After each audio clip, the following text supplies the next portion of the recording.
Hi, I am Pastor Courage Molina of Bold Faith Community Church. I am so glad that you are here with us for our Bible reading, our mornings in the Word. Today is day 77, and we're going to be reading Deuteronomy chapters 21 through 23. Yeah, 21 through 23 in the New Living Translation. All right, y'all ready? Let's get into it. Cleansing for unsolved murder.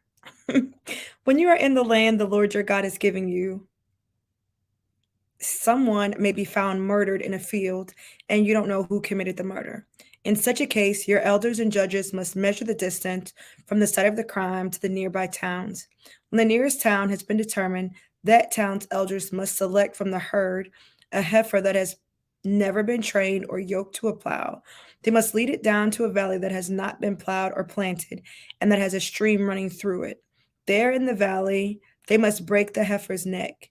Then the Levitical priest must step forward, for the Lord your God has chosen them to minister before him and to pronounce blessings in the Lord's name. They are to decide all legal and criminal cases. The elders of the town must wash their hands over the heifer whose neck was broken. Then they must say, "Our hands did not shed this person's blood, nor did we see it happen. O Lord, forgive your people Israel, whom you have redeemed. Do not charge your people with the guilt of murdering an innocent person." Then they will be absolved of the guilt of this person's blood. By following these instructions, you will do what is right in the Lord's sight and will cleanse the guilt of murder from your community. Verse 10.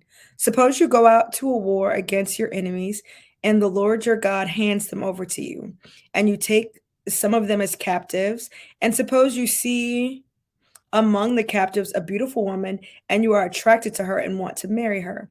If this happens, you may take her to your home, where she must shave her head, cut her nails, and change the clothes she was wearing when she was captured. She will stay in your home, but let her mourn for her father and mother for a full month. Then you may marry her, and you will be her husband, and she will be your wife. But if you marry her and she does not please you, you must let her go free. You must not sell her or treat her as a slave, for you have humiliated her. Wow. A lot of things we could talk about in that little verse, in that little section right there, huh? Just feel like if I were studying this, I would read this again.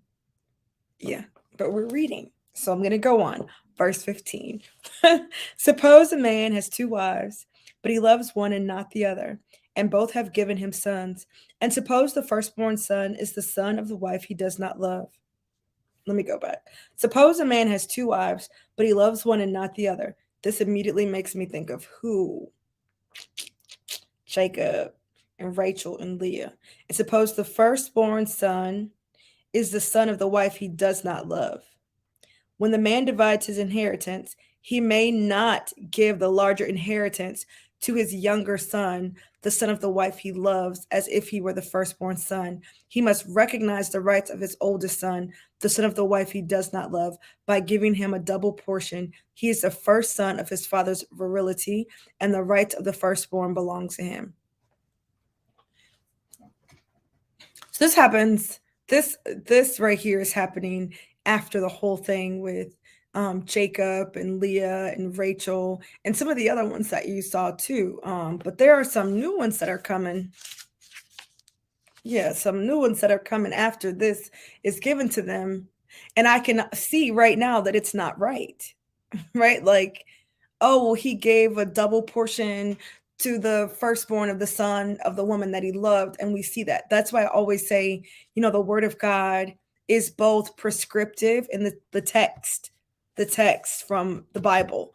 There are two types of text. One that is telling you, it is setting an example for what you need to do, for how you should live, or giving you a warning against how you shouldn't live. And then there are some passages of scripture that are descriptive. They're just describing what happened. They're telling you the story. Not everything that happened was right, but they want you to have the full story. And we have to be sure to discern what type of passages we're reading. All right. Verse 18. Suppose a man has a stubborn and rebellious son who will not obey his father or mother, even though they discipline him. I can't open my drink. In such a case, the father and mother must take the son to the elders as they hold court at the town gate. The parents must say to the elders, "This son of ours is stubborn and rebellious and refuses to obey. He is a glutton and a drunkard. Then all the men of his town must stone him to death." Wow. In this way, you will purge this evil from among you, and all Israel will hear about it and be afraid. Every single time I read about stoning, I always say, wow.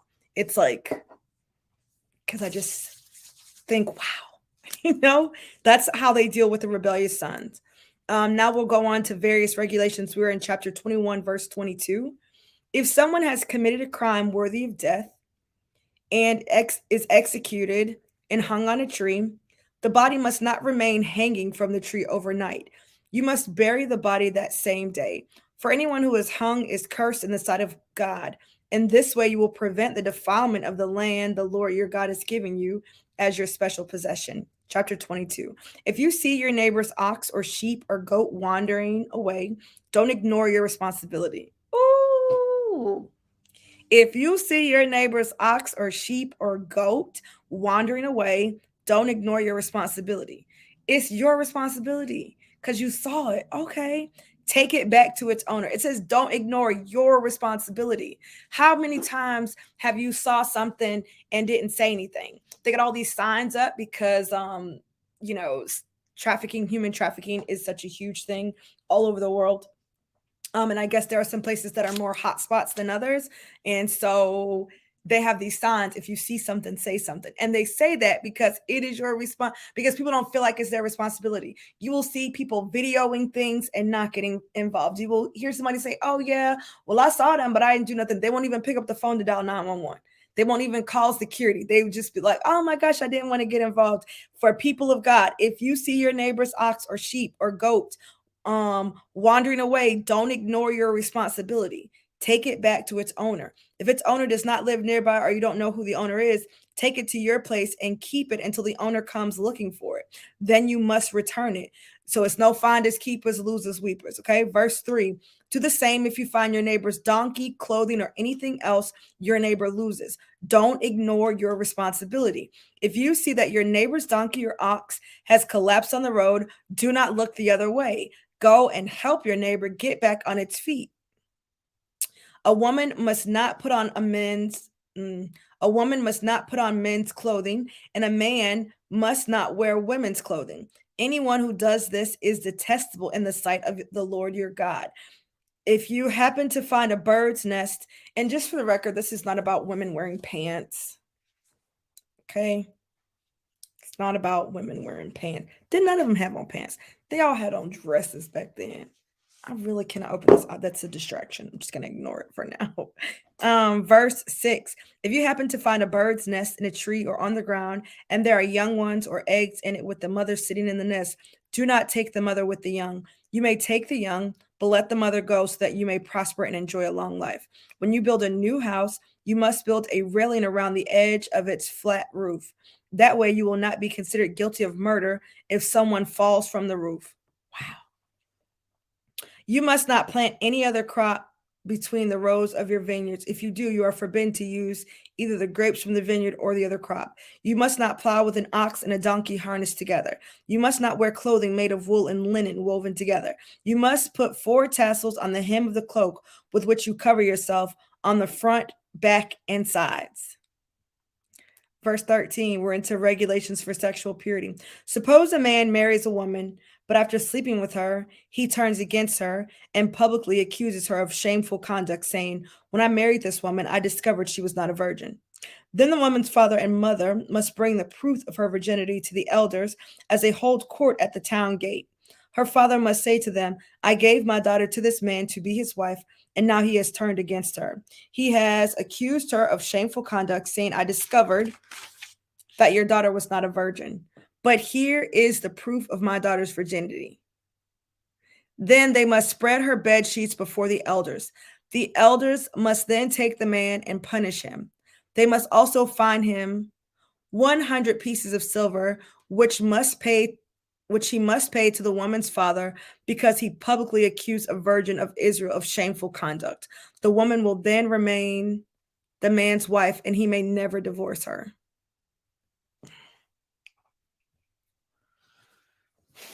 So he marries her. He accuses her of not being a virgin. He takes her before the parents got to bring out her bed sheet, which my guess means it has some blood on it to show that she was in fact a virgin. Then the woman's prize for this humiliation is she gets to go back and live with the husband who just tried to claim that she wasn't a virgin. When they first started saying they have to show proof, I'm like, where how are they gonna show proof? I mean, were they, you know what I'm saying? Back in biblical times, but okay, it's gonna be the blood. I'm gonna just move on.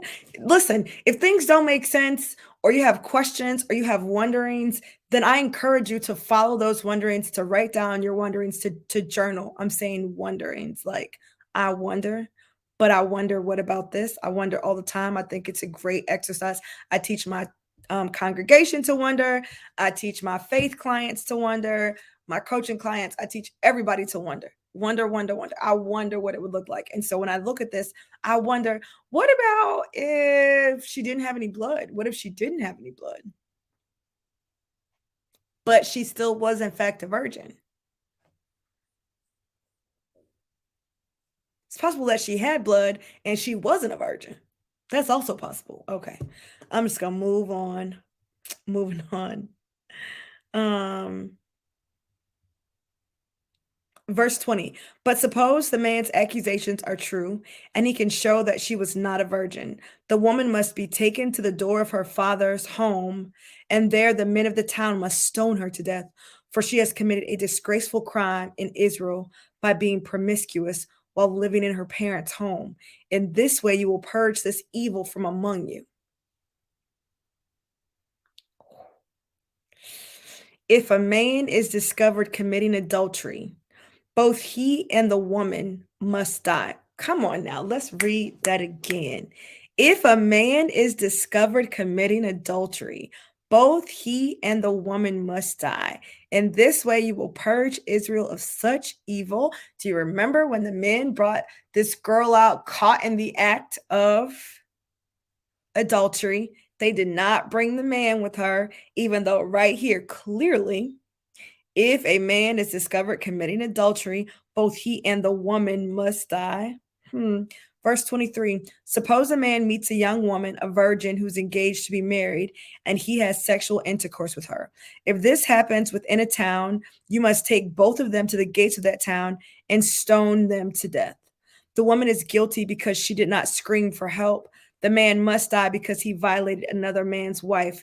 In this way, you will purge this evil from among you. How about this? How about this language? Verse 23. Suppose a man meets a young woman, a virgin who's engaged to be married. She is not married, but she is already considered a wife.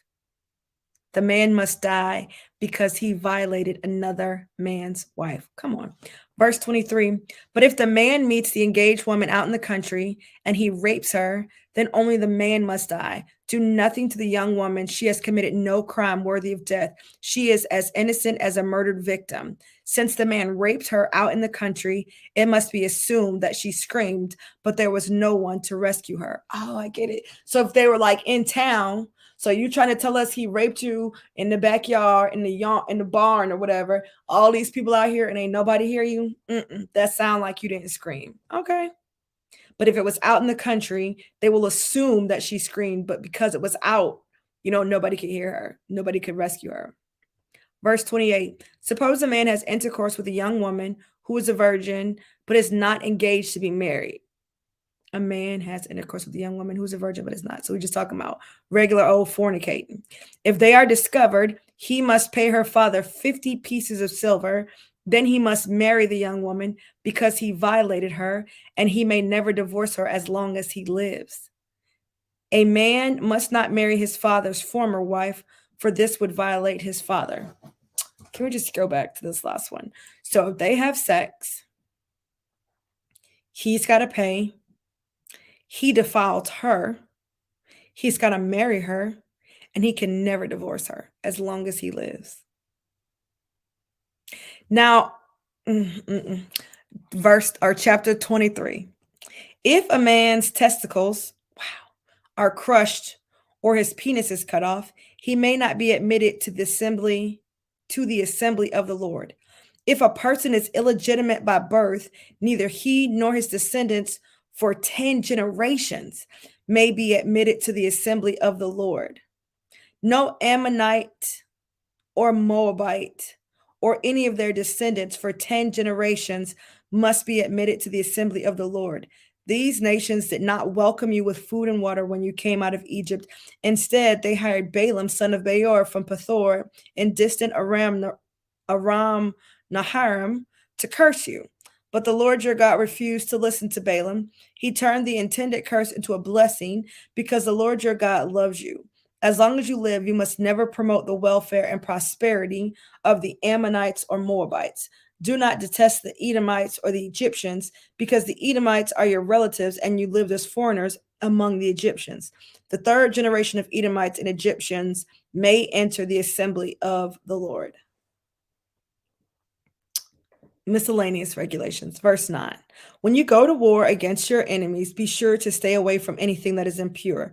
Any man who becomes ceremonially defiled because of a nocturnal emission must leave the camp and stay away all day. What? Any man, let me just read that again. Any man who becomes ceremonially defiled because of a nocturnal emission must leave the camp and stay away all day. Toward evening, he must bathe himself, and at sunset, he may return to the camp. He's talking about, wow, he's talking about wet dreams, basically, which is what they are called. I don't know if there is some other terminology. Any man who becomes ceremonially defiled because of a nocturnal emission must leave the camp and stay away all day. Toward evening, he must bathe himself. At sunset, he may return to the camp. So he is ceremonially uncleaned because of the semen emission. Okay. Wow. You must have designated area outside the camp where you can go to relieve yourself. Each of you must have a spade as part of your equipment. Whenever you relieve yourself, dig a hole with the spade and cover the excrement. The camp must be holy, for the Lord your God moves around in your camp to protect you and to defeat your enemies. He must not see any shameful thing among you, or he will turn away from you. If slaves should escape from their masters and take refuge with you, you must not hand them over to their masters. Let them live among you in any town they choose, and do not oppress them.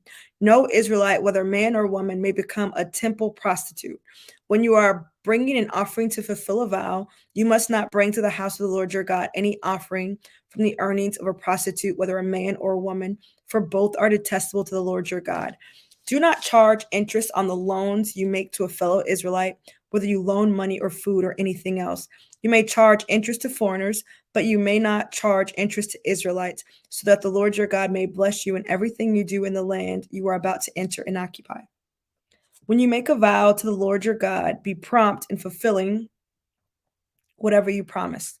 For the Lord your God demands that you promptly fulfill all your vows, or you will be guilty of sin. However, it is not a sin to refrain from making a vow. But once you have voluntarily made a vow, be careful to fulfill your promise to the Lord your God. When you enter your neighbor's vineyard, and you may eat your fill of grapes, but you must not carry any away in a basket. And when you enter your neighbor's field of grain, you may pluck the heads of grain with your hand, but you must not harvest it with the sickle. You can get what you need. If you need to eat while you're there because you ain't got no food, you can go there, you can eat. It is hospitality. The Lord has given you permission to be in somebody else's yard eating a fruit, but you can't go in there and be collecting people's grapes in the bucket and taking it away with you. Right?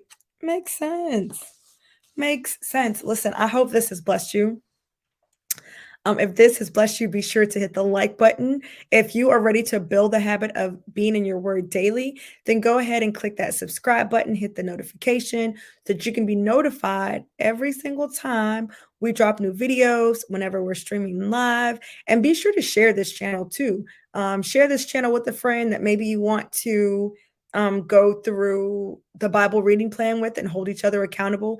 Even if you can't watch it live at 7 a.m., a lot of you guys watch it at the replay, and I love you, replay people. Just let me know. Be like, hey, girl, hey. I love to see y'all in the comments, especially like West Coast. Stay with the replay. All right. I love y'all, and I will see y'all next time. Later.